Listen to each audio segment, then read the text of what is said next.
Hey, what's up, everyone? Basketballer here. I apologize if I wasn't able to upload any predictions or any videos over the weekend, and I really appreciate those who have sent me messages via Messenger, who have placed some comments in some of our videos. Again, I really apologize, and at the same time, I want to say thank you for those who checked on me if I'm okay and all that.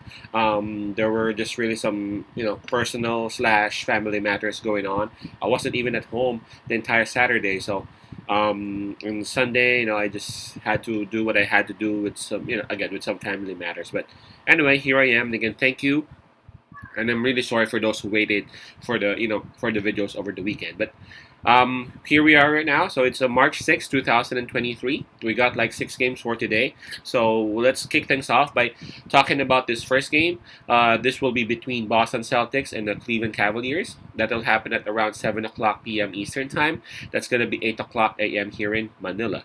And I'm just inviting everyone who have not subscribed yet to our YouTube account or YouTube channel, Pasay Baller. Please click on the subscribe button below. At the same time, hit on that bell logo. That way, automatically, you guys will be receiving notifications whenever new videos are uploaded.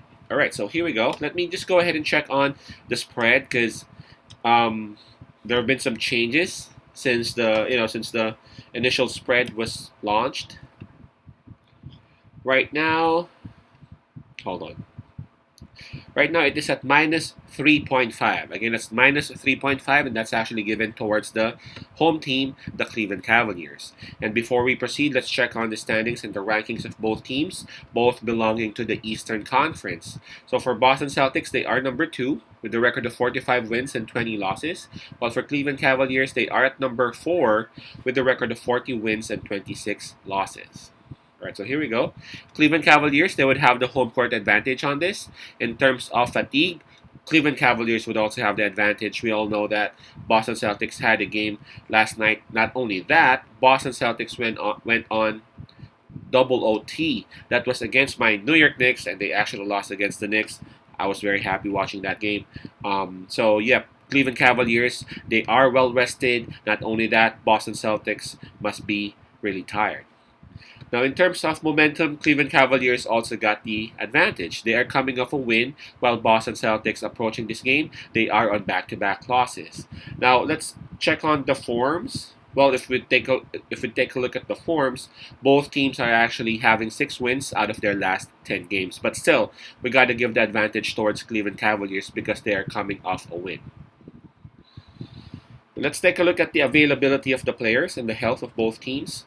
For Boston Celtics, Brogdon, Gallinari, and Robert Williams are still out because of their respective injuries. So those are 3 players right there that really would hurt.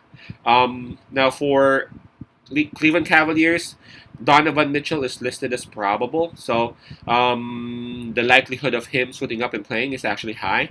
But he's the only one listed right here for the Cavs. So in terms of availability, in terms of health, I got to give it to Cavs as well. Okay, here we go. Now this one's really tricky. I mean, of all those stuff that I mentioned earlier, home court, fatigue, health, momentum, everything, man.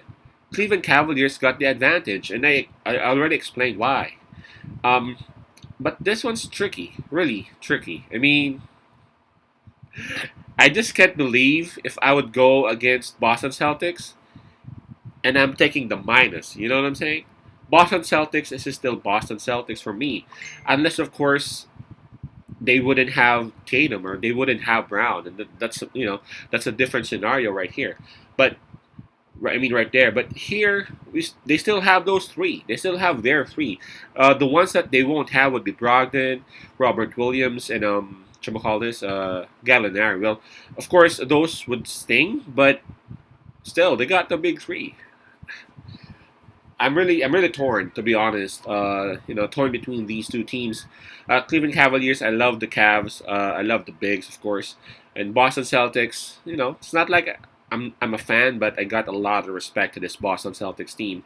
I was happy that my Knicks beat them twice, but I just feel like approaching this game, man, they would be over focused, and they would like take every possession like shit. You know what I'm saying?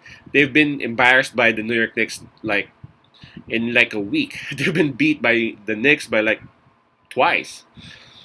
And normally Boston Celtics win those kind of games, those clutch games, but they got beat by the Knicks. So on this one, I'm gonna go with Boston Celtics here. I mean, plus 3.5. Boston Celtics. They're still the number 2 team. I know their legs must be tired, but they have a they have a very smart coach.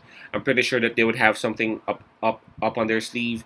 That play for Brown, that when they went on N1 against Grimes, man, I didn't even recognize that. I was thinking that they would actually go for the three, but they actually set up that way because they understood that Grimes would be a mismatch for Brown, and they actually forced an OT. So that was a very smart play by that very smart coach. So I'm gonna go with Boston Celtics still here. They got a very good coach.